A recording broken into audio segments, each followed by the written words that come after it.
大家好，我係林少。嗱，今日嚟到咧呢個萬象郡嘅柏岸裏面睇別墅吓，睇一間連排嘅別墅。呢間別墅嘅話咧，聽講咧係裝咗電梯嘅，而且咧係全新裝修，拎包入住嘅嗰個狀態吓。嗱，喺前面呢度行入嚟嘅話咧吓，就可以見到，喂，前面呢個花園其實咧非常之實用吓，因為咧方正啦、平整啦，喂，又唔使種太多嘅花草，唔使點樣花心思打理。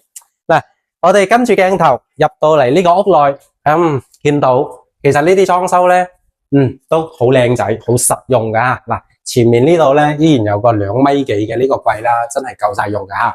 咁啊，廚房咧就擺咗喺側邊嘅。咁啊，廚房呢個位咧其實都好明亮吓，非常之實用嘅一個狀態。咁啊，再過嚟嘅話咧就標配啦、客位啦，同埋呢個樓梯啊。咁然後咧比較驚訝啲嘅就係電梯啊。咁啊，目前咧市面上咧呢一種135方嘅小型連排別墅咧裝電梯咧係比較少有嘅吓。雖然你冇見到佢呢一個建築面積係135方，但係咧佢個實用咧係去到咗300方打上嘅吓。咁啊，外面嘅話咧出嚟咧就係呢一個自己嘅後花園啊。呢個花園都係非常之實用啦，而且咧係做咗啲布景嘅啊。咁啊，呢一間屋嘅話咧，其實我覺得佢呢個裝修咧比較實用啦，亦都係比較新穎啦。入到屋內咧係比較舒服。重要一樣嘢就係講真嗰句其實好多人咧覺得住別墅咧冇電梯係唔方便，但係今日呢一套真係實實在在俾你擁有一台電梯嘅。OK， 我哋而家就坐個電梯上去2樓，睇下2樓嘅格局係點樣嘅。由電梯上嚟2樓係咪好舒服咧？嗱，2樓咧依然咧都係2個房間吓。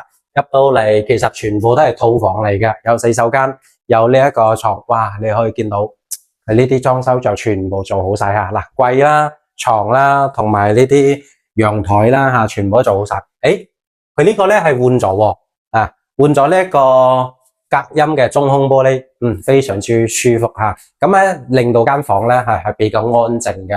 OK， 我哋而家個對面去睇睇吓。咁啊，及個樓梯間啦。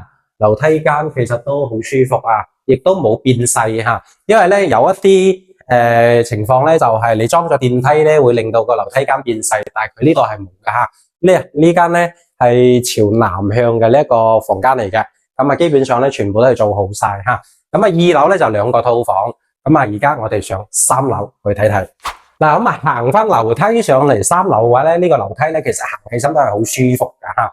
咁啊入到嚟呢邊嘅話咧，依然同2樓係一樣嘅，有呢個洗手間啦，嗱，呢個房間完全係做好晒吓，基本上咧係拎包入住嘅。咁然後咧對面咧仲有一間大房嘅，呢一間大房嘅話咧，所有嘅基本上都係配備咗吓，嗱，洗手間其實咧整到咧都係好不止噶，咁啊呢啲風格咧同埋呢啲咁樣嘅配備咧就非常之實用啦，可以見到3米幾嘅呢一個大衣櫃。加埋大床，依然保留咗呢個陽台吓。2樓嗰間保留咗，3樓呢間都係保留咗，呢啲全部換晒，做咗隔音嘅中空玻璃。OK， 仲有隱藏嘅一個就係頂樓，做咗個非常之大嘅風景大露台啊！而家上去睇睇，嗱，呢度咧就上咗頂樓嘅呢個大露台啊，可以見到電梯間呢個位置咧就全部做咗呢個玻璃封頂吓。咁啊呢邊係人哋隔籬嘅吓，咁啊呢邊出嚟咧先係我哋自己嘅。呢一個大露台，唔錯，非常之實用吓。咁然後咧呢個邊緣嘅話咧，可以自己圍翻呢一個欄杆咁基本上咧呢一個面積咧係完全你獨用嘅OK， 嗱，呢間別墅我哋就睇完啦。呢間別墅咧係三鄉雅居樂萬象郡柏岸嘅半島灣別墅，連排帶電梯，而且係拎包入住嘅一個狀態。OK， 如果你對呢間別墅有興趣嘅，掃描我屏幕上面嘅2維碼，隨時約我過嚟實地睇房。